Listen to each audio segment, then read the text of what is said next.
Terima kasih Anda masih bersama kami. Bagi Anda yang baru saja bergabung, kami hadirkan kembali 3 berita utama hari ini. Orang dengan gangguan jiwa buat panik satu kampung di kota Cimahi lantaran membakar rumah warga.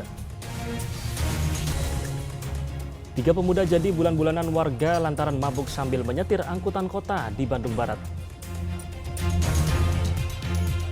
Pemimpin Pondok Pesantren Al Zaitun Panji Gumilang jadi tersangka. Bagaimana nasib 5.000 lebih santri di Pondok Pesantren?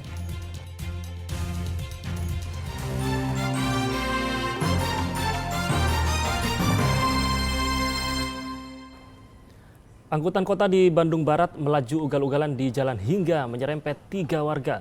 Saat dihentikan, ternyata angkot berisi 3 pemuda yang tengah di bawah pengaruh minuman keras.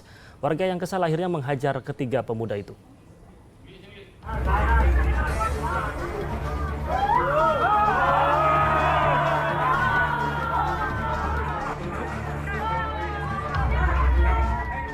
Inilah bentuk kekesalan warga kepada 3 pemuda saat diserahkan ke polisi. Ketiganya ditangkap lantaran para pemuda ini mengemudi angkutan kota dengan ugal-ugalan sampai melukai pengendara lain di Jalan BBS, Desa Kawasan Batu Jajar, Bandung Barat. Jadi posisi adik saya dari sini, nah ini angkot dari sini. Dari sini sebelah sini padahal kosong. Adik saya dari sana udah jigjag si angkot itu. Jalannya teh. Wah, itu mah nggak benar cina angkot. Udah ke pinggir, udah mepet ke pinggir. Udah mau berhenti, nggak sempat berhenti. Saya langsung ditabrak, langsung mental jatuh. Saat ditangkap warga, ternyata ketiganya berada di bawah pengaruh minuman keras alias mabuk. Lihat kondisi para pemuda yang mabuk, warga kesal dan menghajar ketiganya. Amukan warga akhirnya tertahan setelah dibawa ke kantor desa. Mengamankan secara kemanusiaan, karena kalau misalkan dibiarkan masa ini banyak, sekitar ada 200 orang.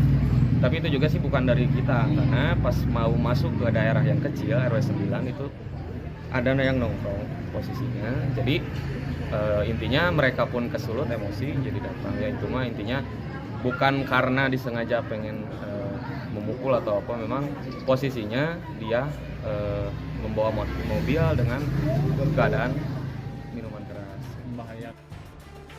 Peristiwa yang terjadi pada 31 Juli lalu melukai 3 orang.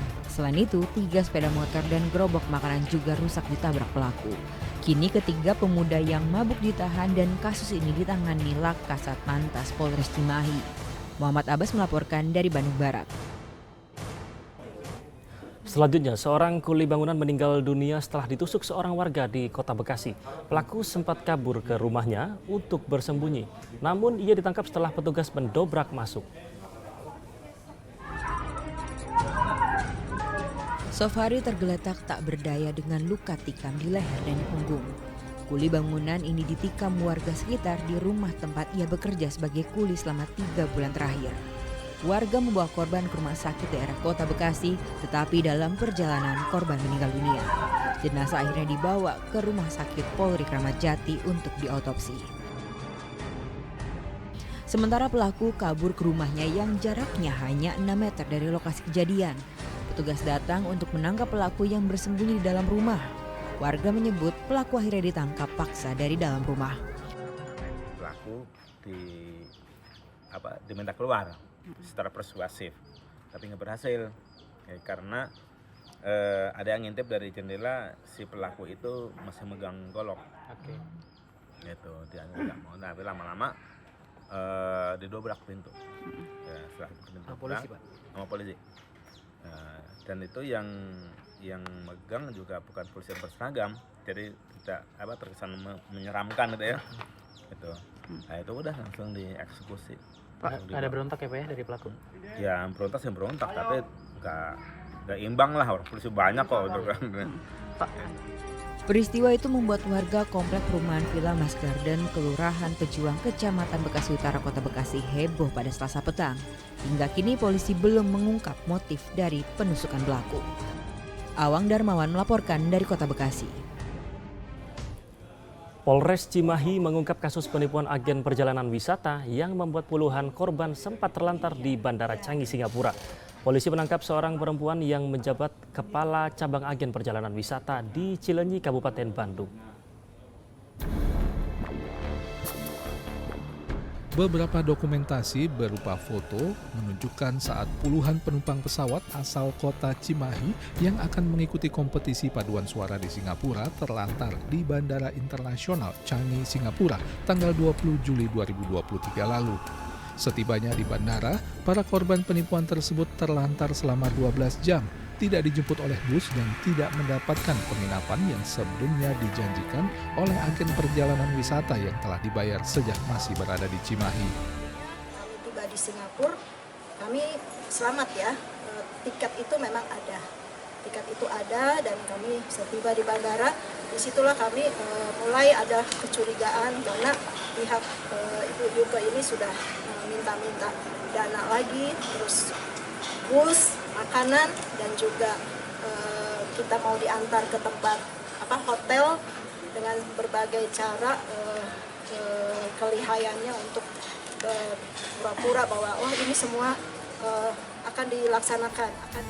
Padahal setiap penumpang yang menjadi korban penipuan dikenakan tarif 5 juta rupiah per orang untuk paket perjalanan wisata selama 5 hari di Singapura. Berikut biaya perjalanan selama di Singapura dan juga akomodasi lainnya termasuk fasilitas makan dan penginapan. Total ada 60 orang korban dalam kasus ini. Pada awalnya telah terjadi kesepakatan dan telah dijanjikan bahwa biaya per orang untuk berangkat ke Singapura berikut dengan segala fasilitas berupa hotel, makan, dan bis adalah sekitar 5 juta. Namun, setelah dibayarkan secara lunas dan ke-60 orang ini berangkat ke Singapura, ternyata di sana mereka terlantar. Para korban melalui Ketua Panitia Pelaksana kemudian melaporkan kasus ini ke KBRI dan Atase Kepolisian RI di Singapura dan kemudian ditindaklanjuti karena adanya dugaan unsur penipuan oleh agen perjalanan travel PT Wina Express Tour yang berlokasi di kawasan Cileunyi, Kabupaten Bandung. Atas dasar laporan korban inilah, penyidik Satuan Reserse Kriminal Polres Cimahi bergerak dan menangkap seorang perempuan Yuke Melani yang menjabat sebagai kepala cabang agen travel tersebut. Pelaku ditangkap di kantor sekaligus kediamannya di Cileunyi. Dari hasil penyelidikan, pelaku memiliki utang sebesar 1 miliar rupiah sehingga membawa kabur uang perjalanan wisata milik korban.